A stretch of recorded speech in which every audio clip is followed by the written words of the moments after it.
오늘 하나님이 저에게 주신 말씀은 아모스 4장 6절에서 11절 말씀입니다.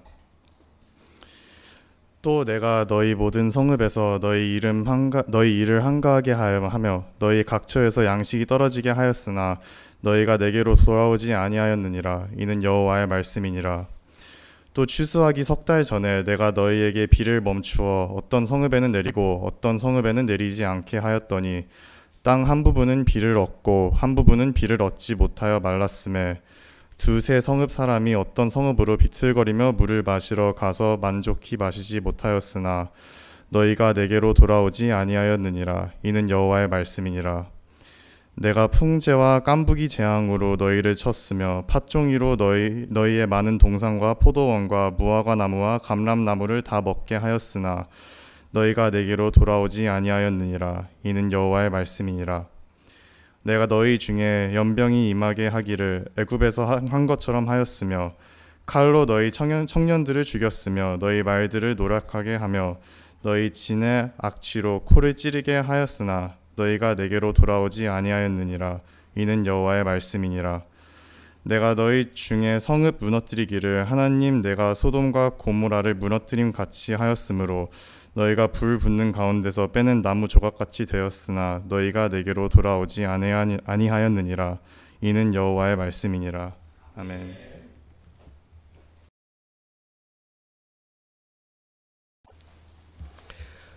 오늘은 대강절 두 번째 주일입니다. 지난 주일부터 대강절이 시작되었고, 대강절이라고 하는 것은 지난주에 말씀드린 것처럼 성탄절이 오기 4주 전부터 우리는 대강절을 지킵니다. 그래서 다른 말로는 대림절이라고 하고, 오늘은 그 두 번째 주일입니다. 그래서 저희들이 이 대림절을 지키는 가장 큰 이유 중에 하나는 예수님께서 이 땅에 사람의 몸을 입고 오신 그 성육신 사건이 얼만큼 중요한지를 저희들로 하여금 다시 한 번 더 기억하게 하는 목적이 있습니다.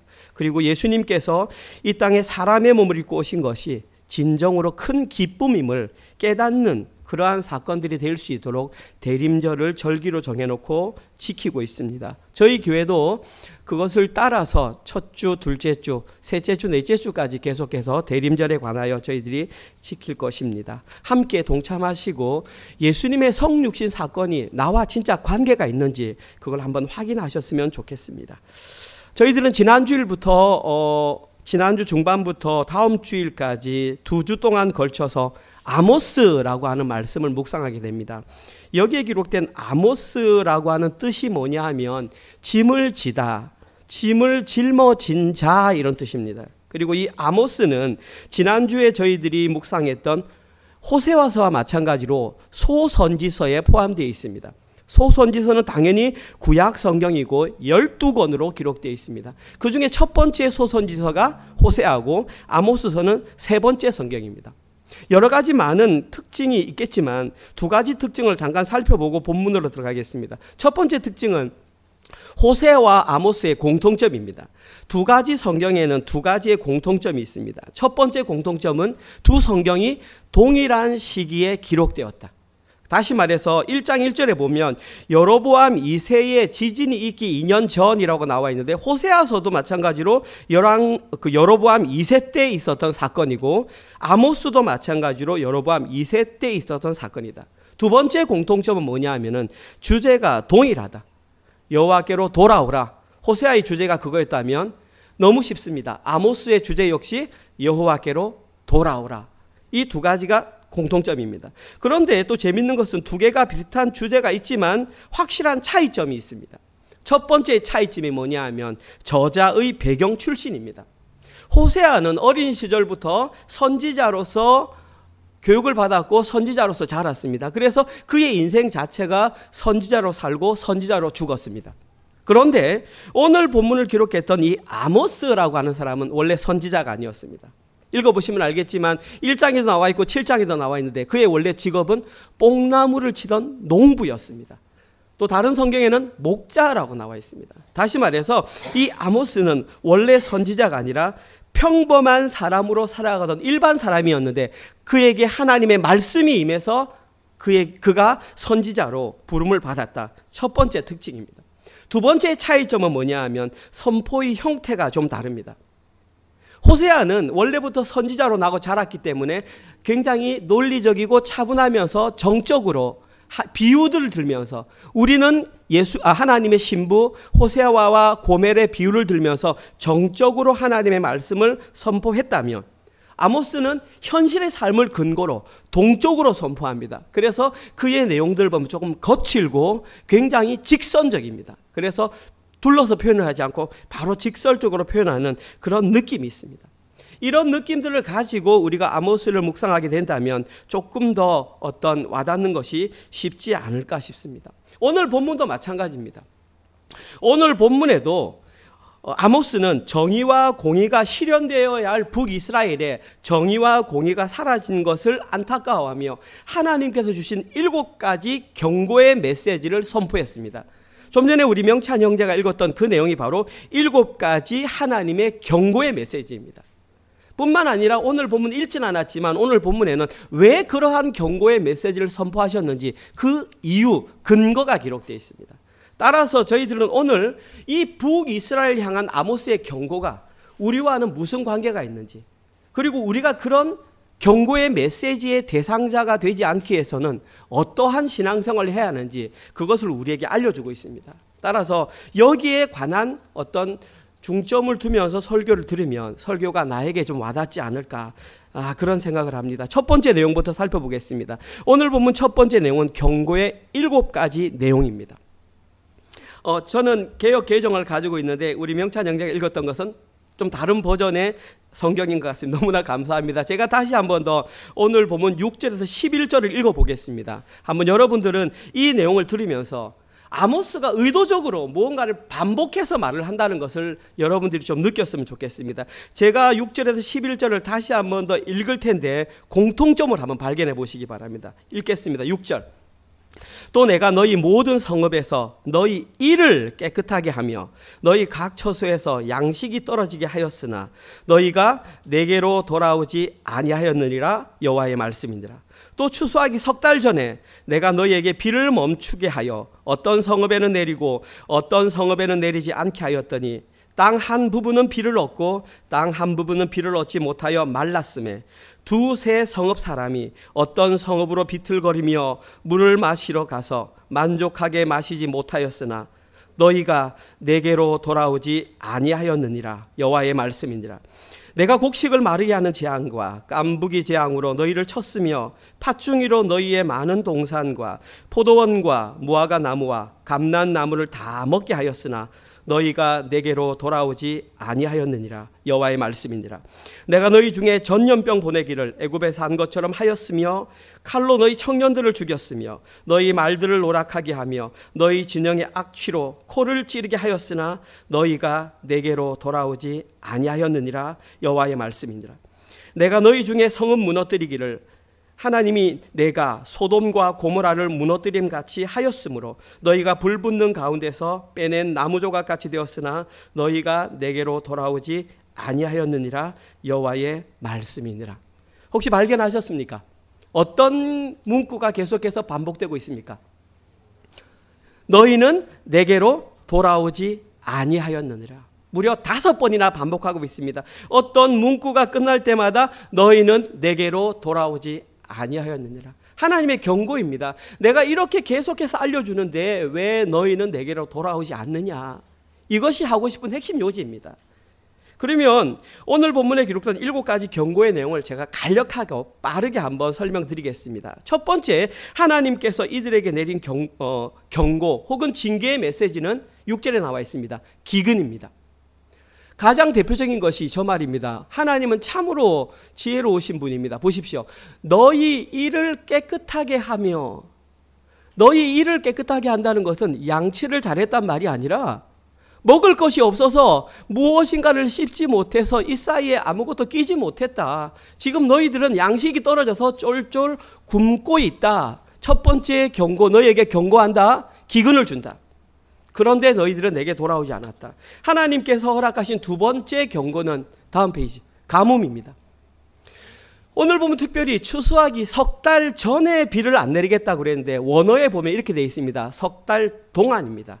추수하기 3개월 전부터 추수할 때까지 비를 안 내리겠다는 겁니다. 여러분들이 신앙생활 해보셔서 알겠지만 구약 성경에는 이스라엘의 절기, 비를 내리는 절기가 나와 있습니다. 두 가지 절기 있습니다. 첫 번째, 이른 비, 여름에 내리는 비입니다. 이 여름에 내리는 비는 그 비가 내려야 땅이 촉촉하게 젖어서 농부가 거기에 씨를 뿌릴 수 있습니다. 파종할 때 내리는 비, 이른 비입니다. 두 번째 비는 늦은 비입니다. 우리는 겨울비라고 말을 하는데 이 추수 전 3개월부터 비가 잘 내려야 그 비를 먹으면서 나달이 풍성하게 익어서 추수를 할 수 있습니다. 그런데 오늘 본문에서 추수하기 석 달 전부터 3개월 동안 비를 내리지 않겠다라는 것은 그들의 추수를 망치게 하겠다라는 것입니다. 그럼 추수를 망치게 되면 어떤 결과가 발생하냐 하면 올해는 어떻게 먹겠지만 내년에는 먹을 것이 없기 때문에 내년까지 너희들은 굶게 된다 이 말입니다. 기근의 연속이 발생한다. 첫 번째 기근, 두 번째 가뭄, 세 번째 그들에게 하나님께서 허락하신 것은 9절에 나와 있습니다. 병충해입니다. 오늘 본문에 보면 내가 곡식을 마르게 하는 재앙과 특별히 깐부기 재앙으로 되어 있는데 저 깐부기 재앙이 바로 병충해를 말합니다. 한글로 번역하면 흰 가루병 이렇게 합니다. 이 깐부기 재앙에 걸리게 되면 곡식 나달에 흰 균이 생깁니다. 그 흰 균이 생기면 그것이 열매 속으로 들어가서 그것을 썩게 만듭니다. 다시 말해서 어떻게 해가지고 그 어려운 난관을 뚫고 곡식이 열매를 맺었는데 하나님께서 거기다가 깐부기 병을 버리는 겁니다. 그러면은 무엇인가 먹을 게 있는가 싶어서 까봤는데 다 썩었다라는 것입니다. 먹을 게 아무것도 없게 되었다. 겨우 몇 알 남은 것을 먹을까 싶었는데 그것마저 사라져버리는 그런 병충해 재앙으로 하나님께서 그들에게 경고를 내리셨습니다. 그래도 그들은 깨닫지 못함으로 하나님께서 네 번째 재앙을 내렸습니다. 9절에 나와 있는 팥중이입니다. 이 팥중이란 말은 우리가 쉽게 설명하는 메뚜기 재앙입니다. 과거나 현재나 메뚜기 재앙은 농부들에게는 굉장히 무서운 재앙입니다. 그리고 그들이 무엇을 먹었는지 보십시오. 팥중이가 너희로 많은 동산과 포도원과 무화과와 감람나무를 먹었다 그랬습니다. 이스라엘에 열리는 가장 대표적인 세 가지 열매가 포도 열매와 무화과 열매와 감람나무입니다. 행여나 나달이 다 썩어버려서 먹을 수 없게 됐을 때 그들이 기대할 수 있는 것은 저 세 가지 열매였습니다. 그런데 하나님께서 메뚜기를 보내가지고 그들이 기대할 수 있는 마지막 세 가지 열매마저 다 못 먹게 만들어 버렸다라는 것입니다. 이 정도 같으면 보통 식견이 있는 사람들 같으면 우리에게 뭔가 경고의 메시지가 쏟아지는구나 느껴야 하는데 이스라엘 백성들은 그것을 느끼지 못했습니다. 그래서 그 이후에 다섯 번째로 발생한 것이 뭐냐 하면 10절에 나와 있는 전염병입니다. 다른 말로는 역병이라고 합니다. 사실 구약 성경에는 하나님께서 역병을 통해서 많은 경고를 내리신 예가 있습니다. 그리고 이 역병 정도 닿으면 사람들이 이제는 진짜 하나님께서 우리를 뭔가 징계하시는구나 라고 깨닫고 돌아오게 되는데, 왜냐하면 이것은 목숨과 직결되는 어떤 하나의 병이기 때문입니다. 이때는 돌아와 했는데 그들은 이때도 돌아오지 않았습니다. 그래서 하나님께서 여섯 번째로 그들에게 내린 질병이 바로 뒤에 있는 칼로 너희 청년을 죽였다. 저기에 기록된 칼, 히브리어의 원어가 헤레브입니다. 이 헤레브가 구약 성경에 쓰일 때에는 거의 대부분 군사용 칼로 쓰입니다. 다시 말해서 오늘 본문에서 칼에 청년들이 죽었다라는 말은 군사들이 전쟁에 나가서 전멸을 당했다 이 말입니다. 다른 전쟁이 왔을 때에 이제는 군사까지 죽어버려서 처참하게 죽는데 무엇까지 죽었냐 하면 그들이 타고 나갔던 말들을 노략하고 말들까지 다 죽게 되었다. 그래서 그 결과가 어떻게 되었습니까? 너희 진영의 악취로 코를 찌르게 하였다. 시체 썩는 냄새가 너무나 진동했기 때문에 이제는 정말 회복 불가능한 상태가 되었다. 여기까지만 해도 정말 더 이상 회복이 불가능한데 마지막 일곱 번째 경고가 선포됩니다. 그 일곱 번째 경고는 11절에 나와 있는 내가 너희 중에 성읍을 무너뜨리기를 하나님이 내가 소돔과 고모라를 무너뜨림 같이 하겠다. 소돔과 고모라와 같이 그 성읍을 완전히 무너뜨리겠다는 것입니다. 오늘 본문에는 구태여 안 나와 있지만 많은 성경학자들은 저기에 오늘 하나님께서 성읍을 무너뜨리겠다라는 것은 지진을 의미한다 그렇게 생각을 합니다. 왜냐하면 오늘 아모스서 1장 1절에 보면 여로보암 2세 지진이 있기 2년 전이라는 그런 글자가 나와 있고, 실제로 소돔과 고모라와 같이 성읍을 무너뜨리는 현상은 지진이 가장 대표적인 현상이기 때문입니다. 따라서 하나님께서 그들에게 마지막 내렸던 경고는 지진, 자연재해였습니다. 이제는 그 누구도 손을 쓸 수 없는 그런 상황에 이르게 되었습니다. 그리고 오늘 본문에는 그들의 상태를 뭐라고 표현했냐 하면 불붙은 나무 가운데 빼낸 나무 조각 같다.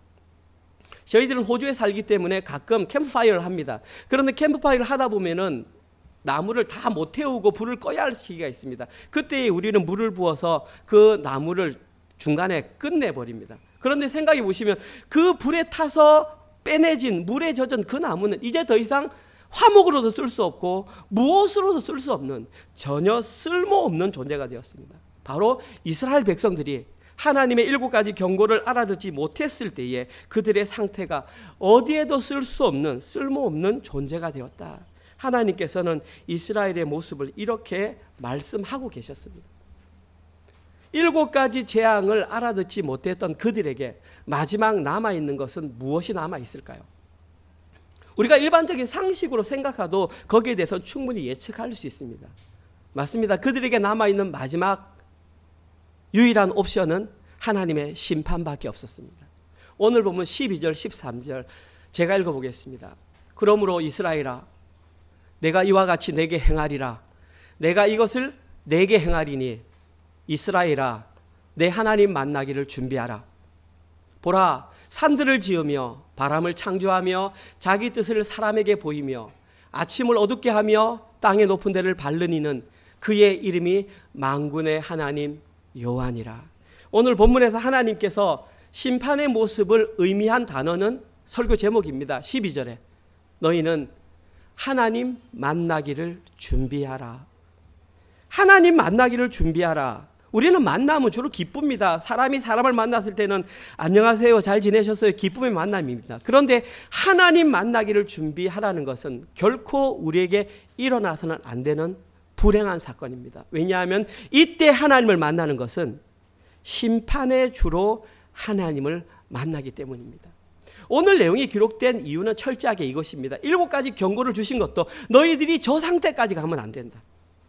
어떠한 경우에도 너희들은 내 하나님을 이러한 하나님으로 만나서는 안 된다. 왜냐하면 진짜 심판주 하나님을 딱 만나는 순간 구원은 그 존재와는 완전히 멀어진 어떤 상황이 되기 때문입니다. 그리고 이스라엘 백성들이 하나님을 심판자로 만나게 된다는 것은 하나님이 그들을 향한 마지막 최후 통첩입니다. 이제는 더 이상 물러갈 데가 없다. 이런 느낌이 안 드십니까? 왜 하나님께서는 7가지라고 하는 경고를 주셨을까요? 저는 오늘 설교를 준비하면서 그런 마음이 들었습니다. 하나님께서 내가 10가지 센다. 진짜 너희들 들어야 돼. 9가지 셌어. 그런데도 변하지 않아. 그래서 하나님께서는 9 반에 반. 또 안 변하니까 반에 반에 반. 또 안 변하니까 반에 반에 반. 저는 그런 마음이 들었습니다. 너 진짜 하나님 만나면 너희들 진짜 죽는다. 만나서는 안 된다. 하나님의 이스라엘 백성들에 향한 안타까운 그 사랑의 마음, 긍휼의 마음이 오늘 본문에 정확하게 기록되어 있다는 것입니다. 그런데 여기서 우리가 한 가지 재미있게 볼 것이 뭐냐 하면 저기에 보시면 내가 이와 같이 내게 행하리라 라는 말을 2번 반복해서 아모스는 말했습니다. 그 앞에 기록된 내게라고 하는 단어가 남성으로 쓰였습니다. 똑같은 단어입니다. 2번째, 내가 이것을 내게 이르느니 여성으로 쓰였습니다. 앞에는 레카, 남성, 뒤에는 라크. 똑같은 단어를 왜 남성, 여성으로 구분해서 썼을까요? 저는 이것을 이렇게 해석합니다. 하나님의 심판자리 앞에서는 남녀의 구분이 없다. 어떤 형태든 하나님의 경고를 듣지 못한 사람은 누구나 남녀 막론하고 하나님 앞에서 단독자로 서야 한다. 더 재밌는 게 뭔 줄 아십니까? 저기에 기록된 네 개, 남자, 여자가 각각 단수로 쓰였다는 것입니다. 결국 하나님의 심판자 자리 앞에 서는 것은 개별적인 하나님과의 만남이 이루어진다는 것을 우리에게 알려줍니다. 결코 하나님 앞에 심판의 자리에서는 어떤 누구와의 관계, 어떤 무슨 조직 이것이 아니라 내가 하나님과 어떤 관계를 맺었냐. 남자와 여자 상관없고 개별 단독자로서 거기에 만나야 한다. 오늘 본문은 우리에게 이것을 말하고 있습니다. 사랑하는 성도님들은 여기까지 들으면서 좀 어떤 생각이 드십니까? 저는 이 설교 첫 부분을 준비하면서 심판에 대한 생각을 많이 했습니다. 그러면서 어떤 마음이 드느냐면 우리를 향한 하나님의 사랑이 이와 같지 않을까. 너희들 교회라면서 지금 모여 있잖아. 하나님의 백성이라면서 심지어 예수님의 제자라면서 너희들의 모습은 어떠하니? 심판을 제대로 준비하고 있니? 너희는 내가 보내는 7가지 경고의 메시지를 어떻게 듣고 있니? 근데 그 경고의 메시지를 무시하면 너희들이라 할지라도 남녀 구분 없이 개인적으로 나를 심판자로 만나게 될 거야. 다시 한번 얘기한다. 나를 심판자로 만나기 전에 너희들은 내게로 돌아와야 한다. 이미 첫 번째 메시지를 하나님께서는 우리에게 알려주고 있습니다. 자기 자식을 향한 그들을 구원하기 위한 그 하나님의 사랑의 메시지가 바로 오늘 본문의 첫 번째 대지입니다. 오늘 저희들이 살펴봐야 할 두 번째 대지는 그러면 이 경고가 무엇에 근거해서 선포되었느냐. 물론 여러 가지 죄악이 나와 있습니다. 아모스서 1장, 2장, 3장을 우리가 묵상하면서 그들의 죄악이 무엇인지 우리는 다 알고 있습니다. 그러나 한 가지 예를 든다면 그들이 행했던 가장 대표적인 죄악은 오늘 보면 4절과 5절에 나와 있습니다. 너희는 베델에 가서 범죄하며 길갈에 가서 죄를 더하며 아침마다 너희 희생을 3일마다 너희 11조를 드리며 누룩 넣은 것을 불살라 수은제로 드리며 낙헌제를 소리내어 선포하려무나 이스라엘 자손들아 이것이 너희가 기뻐하는 바니라 주 여호와의 말씀이니라. 하나님께서 경고를 제시했던 근거는 그들의 종교적인 범죄 행위 때문입니다.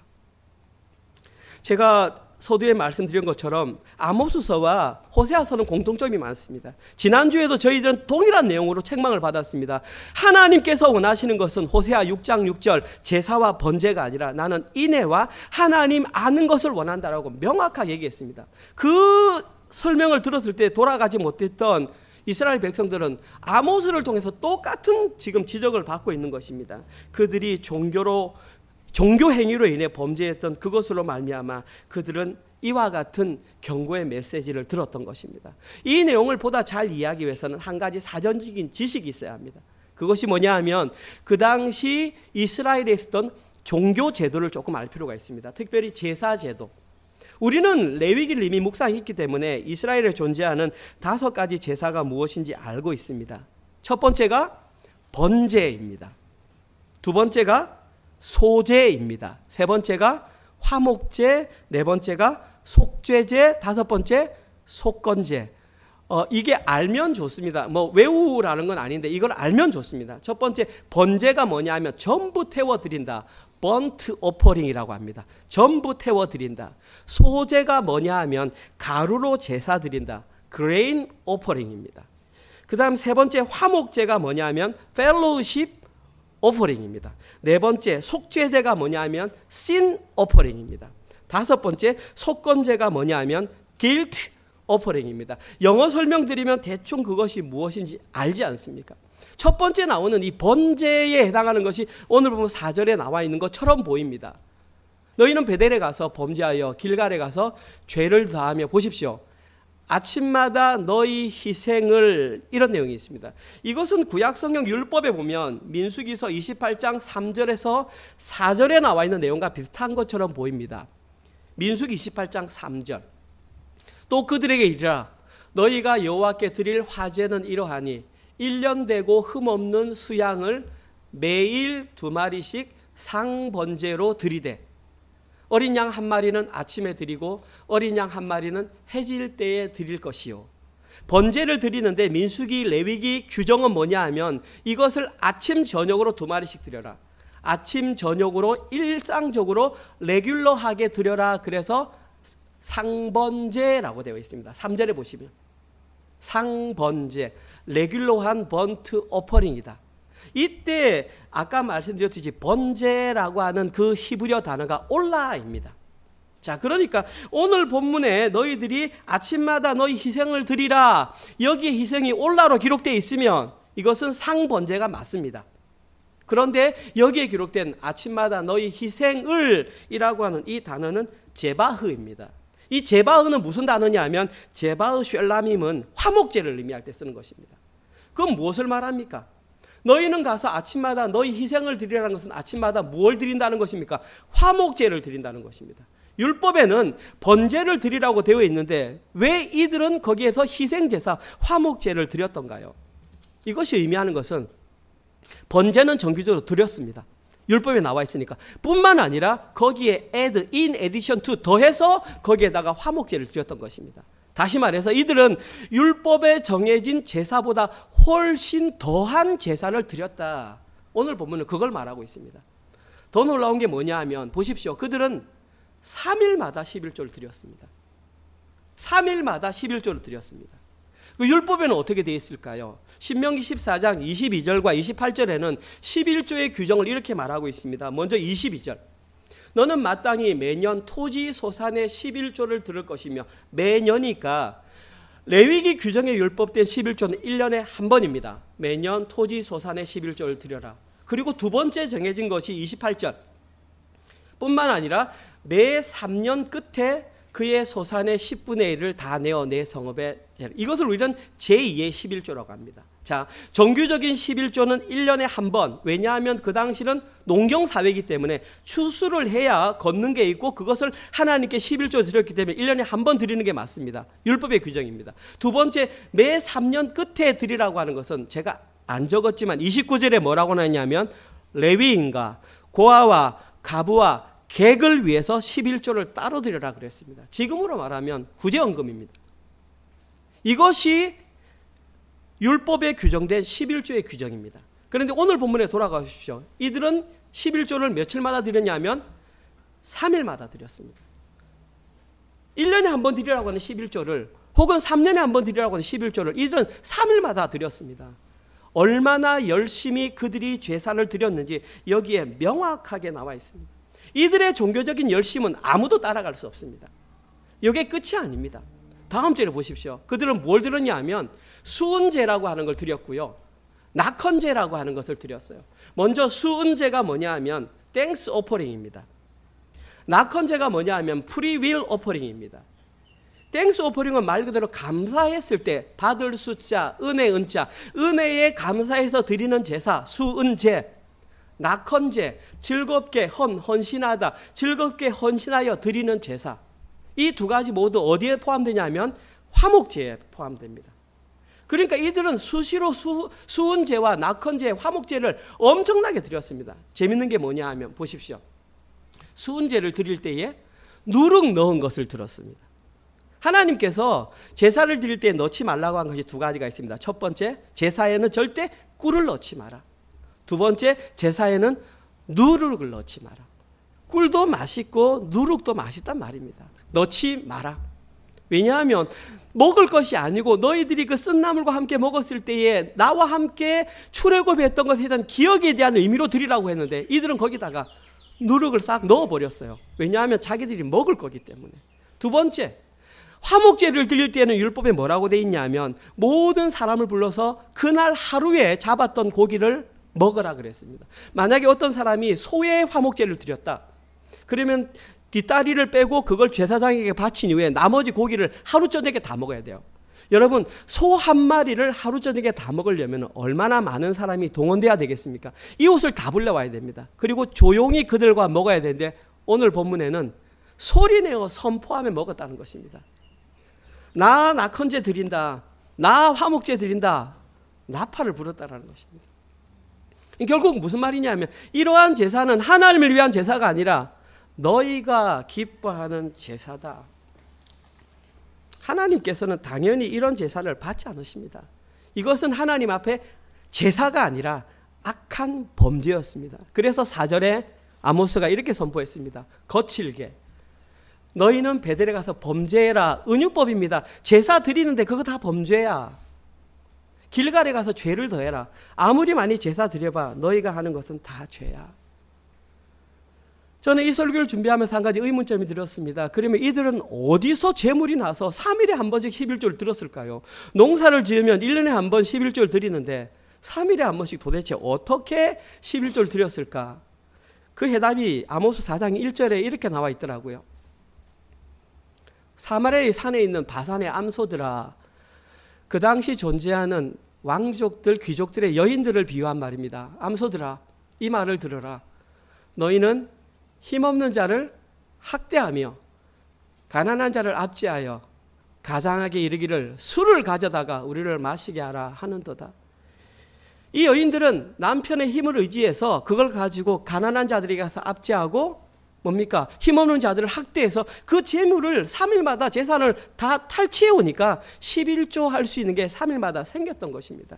쉽게 말해서 얼마나 이들의 압제와 이 학대가 심했는지 오늘 본문에 정확하게 나와 있었습니다.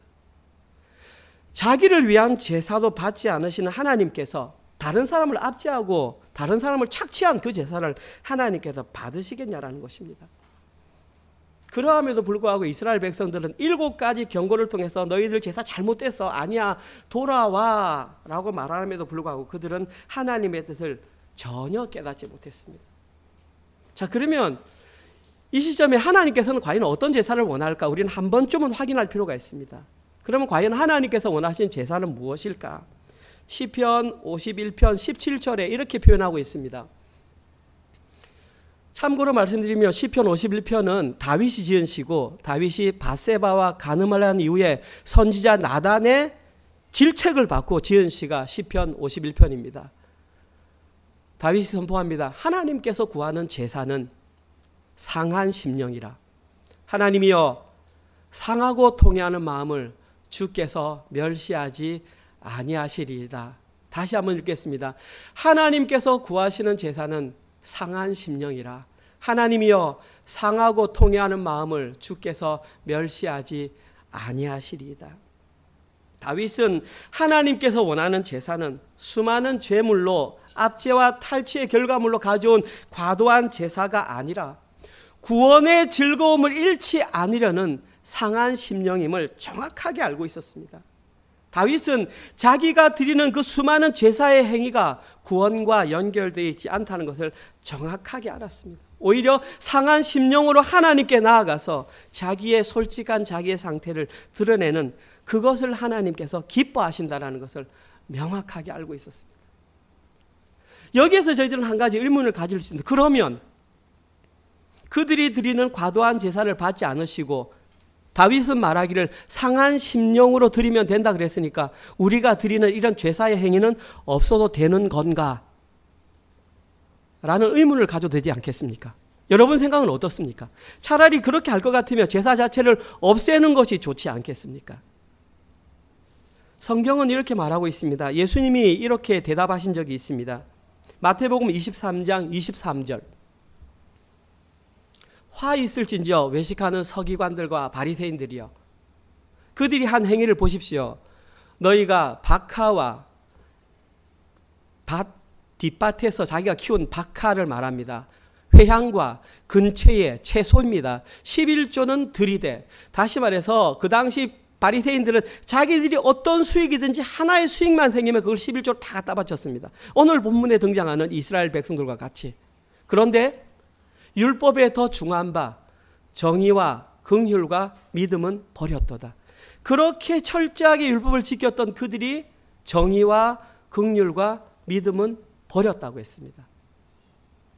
예수님께서 결론적으로 이렇게 말씀하십니다. 그러나 너희는 이것도 행하고 저것도 버리지 말아야 할지니라. 예수님께서 내리신 결론은 그것입니다. 이것이 잘못된 형태라고 해서 버려서는 안 된다. 그것도 그 시대에 허락하신 하나님의 방법대로 지키는 것이 맞다.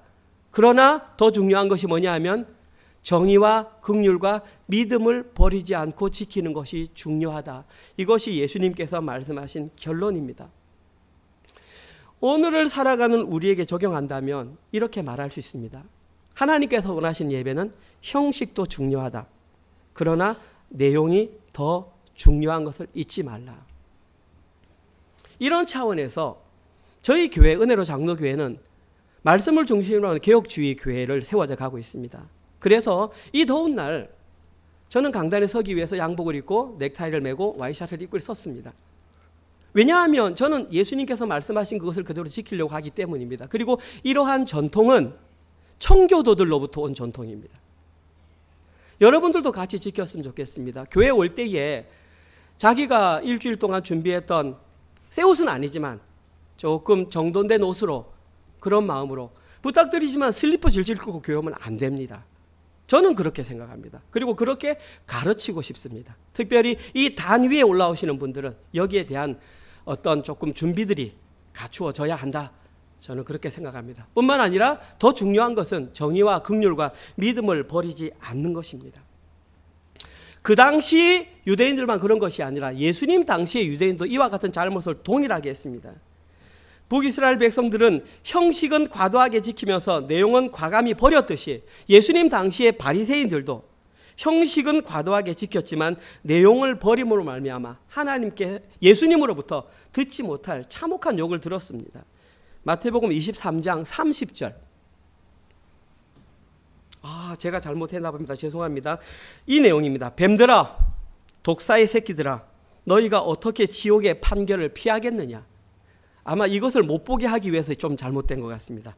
아무튼 뱀들아, 예수님께서 말씀하셨습니다. 독사의 새끼들아, 너희가 어떻게 지옥의 판결을 피하겠느냐. 예수님께서 바리새인들을 위해서 하신 말씀입니다. 그들을 향하여 예수님은 독사의 새끼들아, 너희들이 어떻게 심판의 자리에 서는 것에 대해서 피할 수 있겠느냐. 지금 이 시대를 성도라고 살아가는 교회의 모습은 과연 예수님께서 바라보신다면 무엇이라고 말씀할까요? 저는 아모스 당시에 북이스라엘 백성들이 들었던 말이나 예수님 당시에 바리새인들이 들었던 말과 크게 다르지 않을 거라고 생각합니다. 지금 한국 교계에서는 어떤 말이 들리냐 하면 한국 교회의 교회 수가 줄어들고 있다. 교회 성도의 수가 줄어들고 있다. 그런 우려의 목소리가 많이 커지고 있습니다. 그런데 재밌는 게 뭔지 아십니까? 지금 한국에 계속해서 찬양팀들이 많이 생기고 있습니다. 그리고 찬양팀들이 생기는 그 자리마다 자리가 꽉꽉 찬다는 것입니다. 젊은이들도 그 자리는 꽉 찹니다. 그런데 꽉 참에도 불구하고 여전히 한국 사회에서 기독교는 좋지 않은 평판을 받고 있습니다. 이것은 하나의 아이러니입니다. 왜 이런 현상이 발생한다고 생각하십니까? 저는 그렇게 생각합니다. 이 시대의 한국 교회에서도 형식은 늘어나고 내용은 줄어들고 있다는 현상이라고 생각합니다. 한번 생각해 보십시오. 내가 진짜 성도야. 그런데 한 주간을 살아가다가 뭔가 찬양을 하고 싶어. 그런데 마침 찬양 집회가 열려. 그러니까 그 자리에는 찾아가서 찬양하고 함께 동참하며 열심히 찬양을 합니다. 그런데 현실의 삶에 돌아와서 하나님의 주권을 인정하면서 예수님의 뜻을 이루는 삶, 오늘 본문에 기록된 정의와 긍휼과 믿음을 실현하는 그 삶을 살아낸 데에는 충분히 그 효과가 드러나지 않는다라는 것입니다. 그러한 효과가 드러나지 않는 이유는 단 하나입니다. 그렇게 사는 것은 너무나 힘들고 그렇게 살기 위해서는 예수님께서 걸어가신 자기를 부인하고 자기 십자가 지는 삶을 현실로 살아내야 하기 때문입니다. 그렇게 드러나는 현상이 뭐냐 하면 하나님께서 말씀하신 것을 과감히 버려야 하기 때문입니다. 저는 첫 번째가 뭐냐 하면 자존심이라고 생각합니다. 두 번째가 뭐냐 하면 재물이고 저는 이념이고 철학이라고 생각합니다. 하나님께서는 천지를 창조하시고 이 모든 것을 주관하시는 만군의 하나님입니다. 거기에는 모든 것이 다 포함되어 있습니다. 그런데 어떤 사람은 철학이 거기에서 자기에게 힘이 되어줄 걸 생각하며 붙들고 있는 사람이 있어요. 교회 안에 있으면서. 뿐만 아니라 어떤 사람은 이념이 그것을 해결해 줄 것으로 믿고 있습니다. 그런데 사실은 그 이념은 이미 잘못되었다는 것이 이미 결과가 어떤 다 확연하게 드러났음에도 불구하고 여담이지만 지금 대한민국에 일어나고 있는 그 사건 가운데 하나도 저는 잘못된 이념의 소산일, 결과물이라고 생각합니다. 그것이 좌든 우든 상관없이 어떠한 이념이든 그 이념을 붙드는 것은 우리가 살아가는 모든 문제의 해결점을 되지 못하는 것을 단적으로 보여주는 예라고 생각합니다. 우리가 붙잡아야 할 것은 오직 십자가 복음 하나밖에 없습니다. 그런데 안타까운 사실은 뭐냐 하면 대부분의 교회에서는 여기까지 가지 못하고 그냥 교회에서의 삶은 교회에서 삶, 밖에서의 삶은 밖에서 삶, 그것을 인정해 준다는 것입니다. 그것만 가지고도 충분히 신앙생활을 잘하고 있다라고 인정해 주는 것이 저는 문제라고 생각합니다. 저는 과감히 여러분께 말씀드립니다. 저희 은혜로 장로교회는 그들과는 다른 선택을 해야 합니다. 우리는 형식과 내용이 일치한 신앙생활을 해야 합니다. 그렇게 할 때에만 심판주를 만나지 않을 수 있습니다. 그렇게 할 때에만 형식과 내용을 동시에 붙드는 신앙생활을 할 수 있습니다. 이 말을 꼭 명심해 들었으면 좋겠습니다. 다른 사람들이 그렇게 가니까, 다른 교회가 그렇게 하니까 정답이 아닐 수 있습니다. 정답은 성경에서 무엇을 말하는가? 이 시대에 왜 하나님께서는 우리에게 아모스 말씀을 보게 하셨는가? 왜 아모스 말씀을 통해서 내용과 형식이 일치하는 그 신앙의 삶을 우리에게 보여주셨는가? 여기에 대해서 우리는 한번 깊이 생각해보고 기도해야 합니다. 오늘 설교를 준비하면서 그러면 과연 이렇게 우리가 다른 선택을 하며 살아갈 수 있는 방법은 무엇일까? 제가 생각한 것은 부흥을 경험하는 것입니다. 지금 이 시대에도 우리는 부흥을 경험해야 합니다. 제가 여기서 말하는 부흥은 어떤 순간적으로 무엇인가에 있어서 감정적으로 막 하거나 아니면 특별한 현상이 나타나는 부흥을 말하는 것이 아닙니다. 뿐만 아니라 이 장소에 사람이 갑자기 넘쳐가지고 막 차고 넘쳐가지고 하는 그런 부흥을 말하는 것도 아닙니다. 제가 말하는 부흥은 내 개인이 말씀을 만나서 성령님에 의해서 내 마음이 기경되어서 갈아엎어져서 그 갈아엎어진 마음에 십자가 복음이 선포되었을 때 그것이 뿌리 내려서 30배, 60배, 100배의 열매를 맺는 그 현상을 저는 부흥이라고 생각합니다. 그리고 이러한 부흥을 경험하는 것만이 살아서 주님을 만나는 것이고 심판주로 하나님을 만나지 않을 수 있는 유일한 해답이라고 생각합니다. 이렇게 우리는 살아가야 하고 이러한 부흥을 꿈꾸는 것이 은혜로 장로교회가 되었으면 좋겠습니다. 오늘 설교를 마무리하겠습니다. 아무튼 이 땅에 태어난 우리는 한 번은 하나님을 만나게 되어 있습니다. 그런데 문제가 뭐냐 하면 살아서 하나님을 만나느냐 죽어서 하나님을 만나느냐 이것이 문제입니다. 살아서 하나님을 만나는 것은 내가 구원자 하나님을 만난 것이고 내가 죽어서 하나님을 만나는 것은 심판주 하나님을 만난다는 것입니다. 저희들은 반드시 살아서 하나님을 만나야 합니다. 그리고 살아서 하나님을 만나기 위해서는 지금 이 시대에 부흥을 경험해야 합니다. 부흥을 경험하기 위해서는 먼저 성령의 역사가 우리의 마음을 갈아엎어야 합니다. 우리가 가지고 있는 모든 사상, 모든 생각 그것들을 다 갈아엎어서 십자가 복음으로 가야 됩니다. 그리고 거기에 말씀이 딱 십자가 복음, 우리가 지금 기다리는 성육신, 예수님께서 이 땅에 몸을 입고 오셨다. 두 번째, 십자가 위에서 우리 위해 죽으셨다. 기쁜 소식. 세 번째, 그분이 부활하셨다. 이 기쁜 소식이 내 마음속에 딱 받쳤을 때에 그것이 30배, 60배, 100배 열매 맺었을 때에 그가 바로 예수님의 제자가 되는 것이며 우리는 그 제자가 한 사람 한 사람 내가 먼저 되고 다른 사람을 제자로 만드는 그 삶이 바로 부흥의 삶인 것입니다. 그렇게 하루하루 살아가는 것이 내용과 형식이 균형 잡힌 신앙생활을 하는 것입니다. 그런데 문제가 뭐냐 하면 오해를 하고 있습니다. 그렇게 하는 거 너무 힘들지 않아요? 예, 힘들 수 있습니다. 왜냐하면 과거에 내가 하지 않은 방식대로 살아야 되기 때문에 힘듭니다. 그런데 한번 생각해 보십시오. 땅속에서 보화를 발견한 사람이 힘들다고 자기의 모든 것을 팔아서 그 보화를 사지 않겠습니까? 그 자기의 재산을 팔 때 힘들지 않았겠습니까? 그런데 그가 왜 그 재산을 팔았을까요? 보화를 받기 때문이잖아요. 우리가 진짜 복음을 받다면 우리가 가지고 있는 그거 못 버립니까? 못 버린다는 것은 아직 발견하지 못했다는 증거죠. 그렇게 계속 살아가면 우리는 심판주로 하나님을 만날 수밖에 없습니다. 그러한 삶이 되지 않고 정말 이번 한 주도 경고의 말씀을 자기의 말씀으로 받아들여서 정말 하나님께서 원하시는 그 경고의 소리에 귀를 기울여 성령으로 마음이 기경되고 말씀으로 열매 맺는 부흥을 경험하시는 모든 분들 되시기를 주님의 이름으로 축원드립니다. 아멘. 하나님 감사합니다. 두 번 연속 소선지를 통해서 아모스에게도 동일한 말씀을 주시고 호세아에게도 동일한 말씀을 허락하신 것은 지금 이 시대의 상태가 그만큼 긴박하다는 하나의 증거로 받아들입니다. 하나님, 속히 주님께 돌아가는 은혜가 있게 하여 주시옵소서.